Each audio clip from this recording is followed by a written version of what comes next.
নমস্কার, very good morning. তো আজকে আছি চায়নাতে, চায়নার রাজধানী বেজিংয়ে। যাচ্ছি সাংহাই, এটা সাউথ স্টেশন বেজিংয়ের।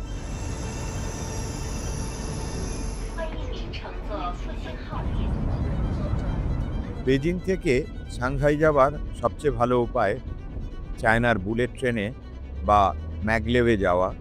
আর চলুন, আমিও উঠে পড়েছি এই ম্যাগলেভে। আর যেতে যেতে সাংহাই সম্বন্ধে কয়েকটা কথা আপনাদের জানাই। সাংহাই শহরে মানুষের বসবাস শুরু হয়েছিল ৬,০০০ বছর আগে। তবে ১২৯২ সাল থেকে এর উত্থান শুরু হয়। একদা এটা ছিল একটা ফিশিং ভিলেজ। তার কারণ চীনের বিখ্যাত ইয়াংসে নদীর উপনদী ওয়াংপু নদীর ওপরে এটা অবস্থিত। ফিশিং ভিলেজ থেকে এটা চীনের গুরুত্বপূর্ণ মার্কেট প্লেস হিসেবে খ্যাতি পায়। ১৮৪২ সালে ওপিয়াম ওয়ারের শেষ হওয়ার পর এখানে বৈদেশিক বাণিজ্যও শুরু হয়। ১৯৩০ সালের মধ্যে সাংহাই গ্লোবাল কমার্শিয়াল হাব হয়ে ওঠে। তবে ১৮৬৩ সাল থেকে মূলত ব্রিটিশদের কন্ট্রোলে ছিল এই সাংহাই। ১৯৩২ সাল থেকে ১৯৩৭ সাল অবধি জাপানিদের দখলে ছিল সাংহাই।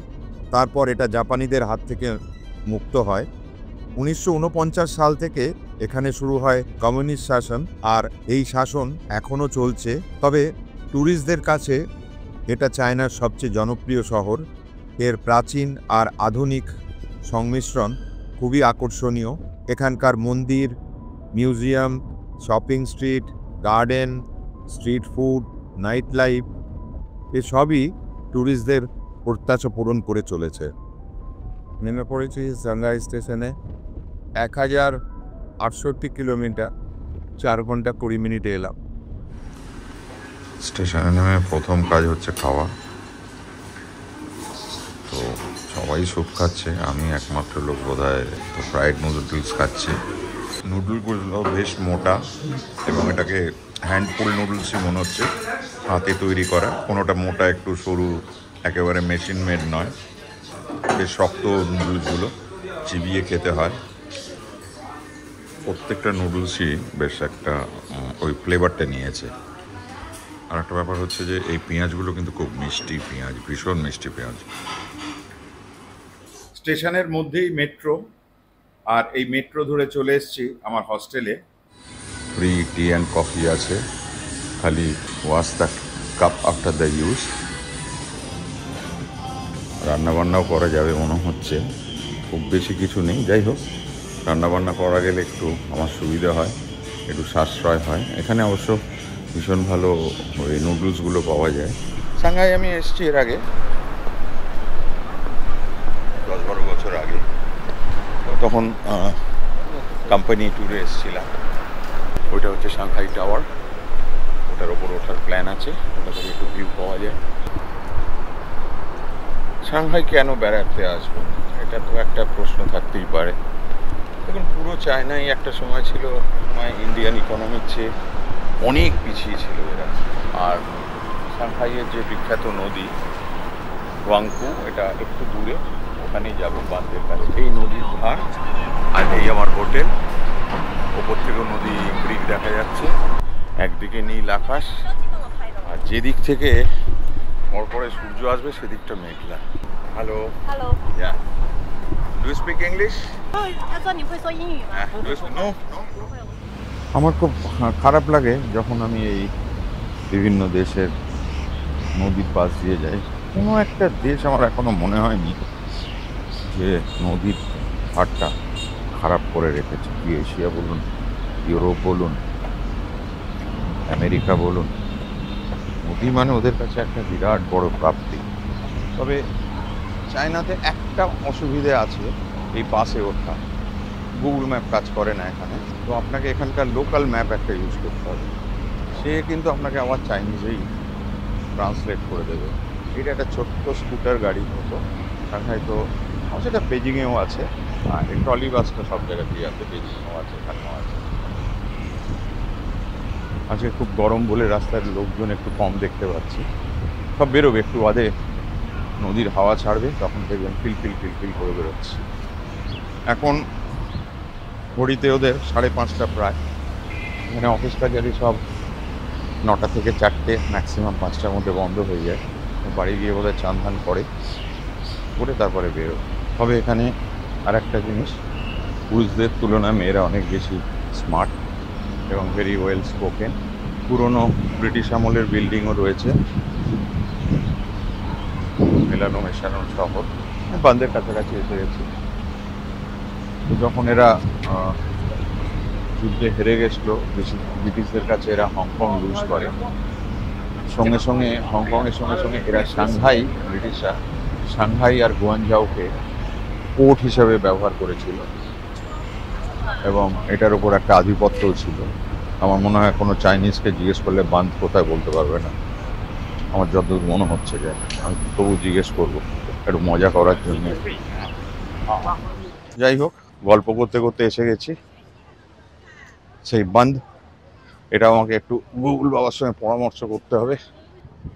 এখানে একটা নৌকো চড়ারও ইচ্ছে আছে, গতবারে চড়েছিলাম।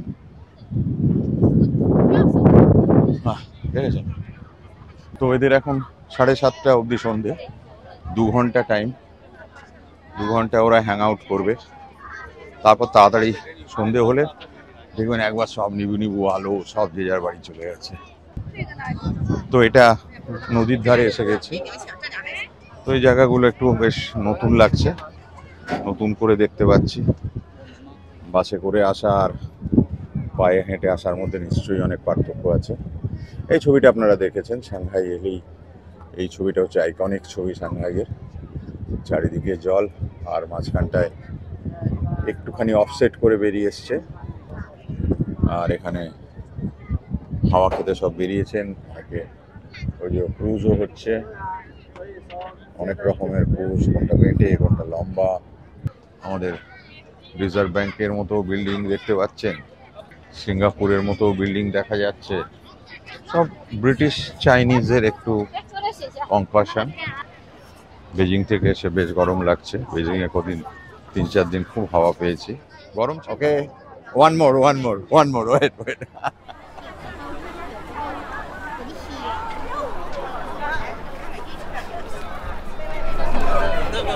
কিছু একটা ব্যাপার আছে। হ্যালো, এটা হচ্ছে সেই টিপিক্যাল লাইট হাউস, যেখানে কোনো কাজে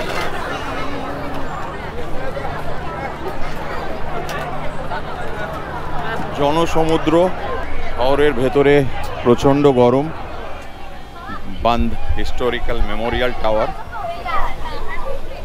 এটা হিস্টোরিক্যাল মেমোরিয়াল টাওয়ার, বুঝতেই পারছেন। এই বান্ধেই লড়াই হয়েছিল, কিন্তু প্রাণ তো অনেকেই হারিয়েছেন।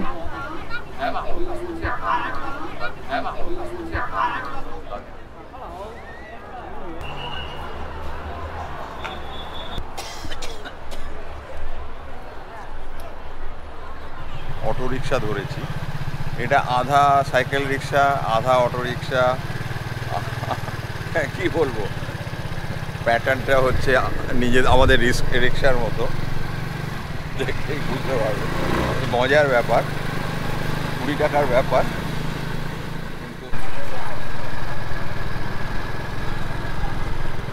সাংহাইয়ে সন্ধ্যা নেমে গেছে, আর সন্ধেবেলা বিশেষ আকর্ষণ হচ্ছে হুয়াংপু নদীতে ক্রুজ। তো আমিও চলে এসেছি এই ক্রুজে চড়ার জন্য। এর ভাড়া 120 ইউয়ান, মানে প্রায় 1500 টাকা। লাইন বেশ লম্বা, কারণ এই সময় একটা আলো আঁধারি ব্যাপার থাকে। ক্রুজে উঠে পড়েছি, আর ক্রুজ চালুও হয়ে গেছে। ওপারে আইকনিক ওরিয়েন্টাল পার্ল টাওয়ার দেখতে পাচ্ছি। 120-র জন্যে একটা এই মুড়ি বিস্কুট, এটা সাংহাই টাওয়ার।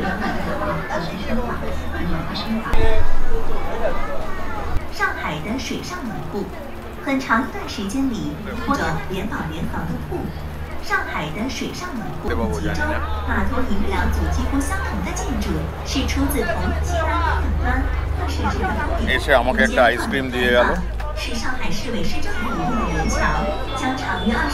এই জিনিসটা আমার খুব ভালো লেগেছে। করিমে আবার বেশ কারুকার্যও আছে। বিখ্যাত সাংহাই ব্রিজ দেখতে পাচ্ছি। 左面呈扇形分布，大桥通航。 একটা ভুজিয়া এসছে, কুকিজ এসছে। এখানে প্রচুর লোকাল চাইনিজদের দেখতে পাচ্ছি, কারণ চায়নার বিভিন্ন প্রান্ত থেকে অনেকে আসেন সাংহাইয়ে বেড়াতে। সাংহাই চাইনিজদের কাছেও খুব জনপ্রিয়।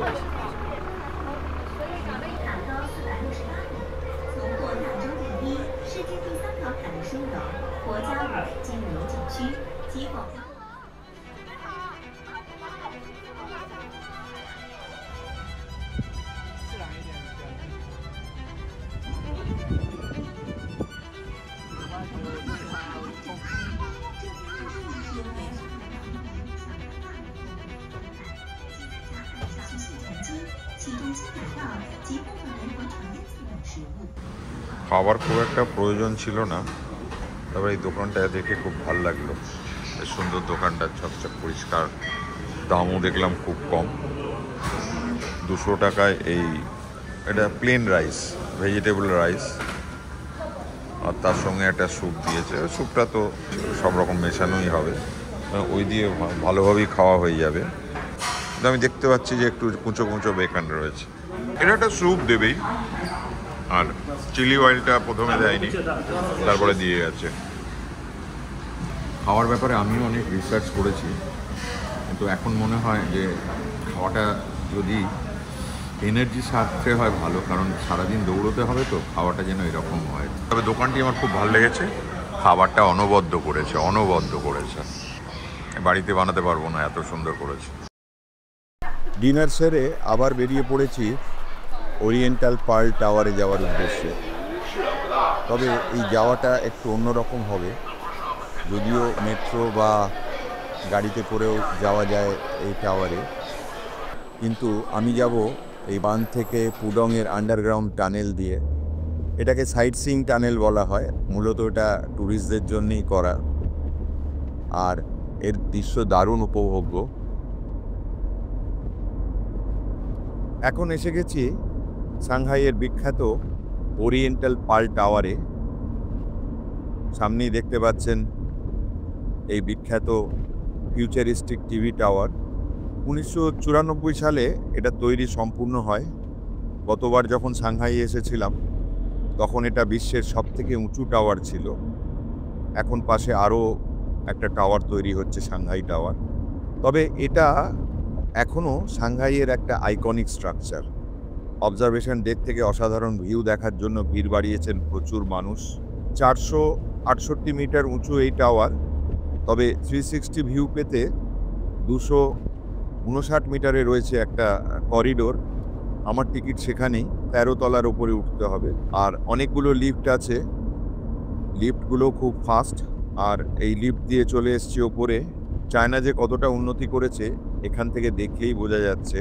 বিশ্বের নামি দামি কোম্পানির সঙ্গে সঙ্গে চাইনিজদেরও প্রচুর অফিস বিল্ডিং দেখা যাচ্ছে, এবং প্রত্যেক কটাই স্কাই স্ক্র্যাপার। ব্যবসা ক্ষেত্রে অনেক এগিয়ে গেছে চায়না।